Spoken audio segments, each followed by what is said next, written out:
హల్లెలూయా. ప్రభువైన యేసుక్రీస్తు వారి నామములో మీ అందరికీ శుభములు. ఈరోజు వాక్యాన్ని మనం చదువుకుందామండి. ఆదికాండము 28వ అధ్యాయము 15వ వచనాన్ని మనం చదువుకుందాం. ఇదిగో, నేను నీకు తోడయ్యుండి నీవు వెళ్ళు ప్రతి స్థలమందు నిన్ను కాపాడుచు ఈ దేశమునకు నిన్ను మరల రప్పించెదను.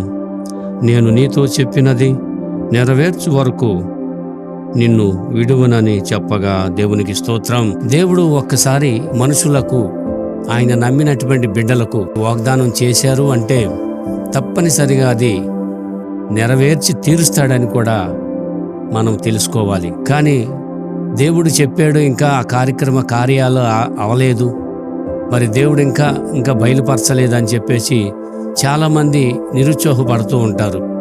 కానీ దేవుని యందు నమ్మిక ఉంచి ఆయన తప్పనిసరిగా వాగ్దానం చేసినటువంటి దేవుడు నెరవేరుస్తాడని ఎప్పుడైతే విశ్వాసంతో దేవుని వైపే ముందుకు నడిచి ఆయన చెప్పిన రీతిగా వాగ్దానం ఇచ్చాడు అంటే తప్పనిసరిగా అది నెరవేరుస్తాడు దేవుడు.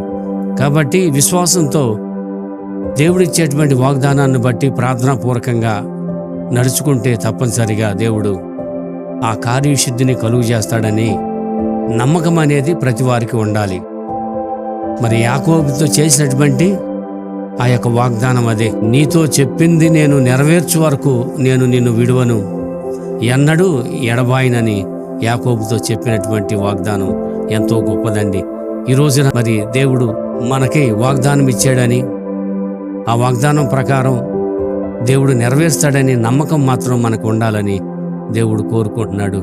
అట్టి కృప ప్రభు మనందరికీ దయచేయను గాక. చిన్న ప్రార్థన చేద్దామండి.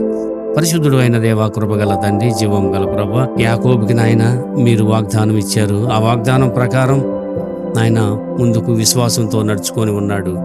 కాబట్టి ఎంతమంది అయితే నాయన ఈ యొక్క షార్ట్ వీడియో చూస్తున్నారు, వారందరూ కూడా నాయన వాగ్దానం ప్రకారం నమ్మికతో మీ అందు విశ్వాసం ఉంచితే తప్పనిసరిగా ఆ కార్యసిద్ధిని కలుగు చేస్తారని ప్రార్థన చేస్తున్నాం తండ్రి. అట్టి కృప ఈ వీడియో చూస్తున్నటువంటి ప్రతి బిడ్డను కూడా పేరు పేరున మీరు దీవించి ఆశీర్వదించమని మా ప్రభువును మీ ప్రియకుమారుడైన యేసయ్య పరిశుద్ధమైన నామమును బట్టి మిక్కిలి వినయంతో వేడుకొంచున్నాము మా పరమ తండ్రి.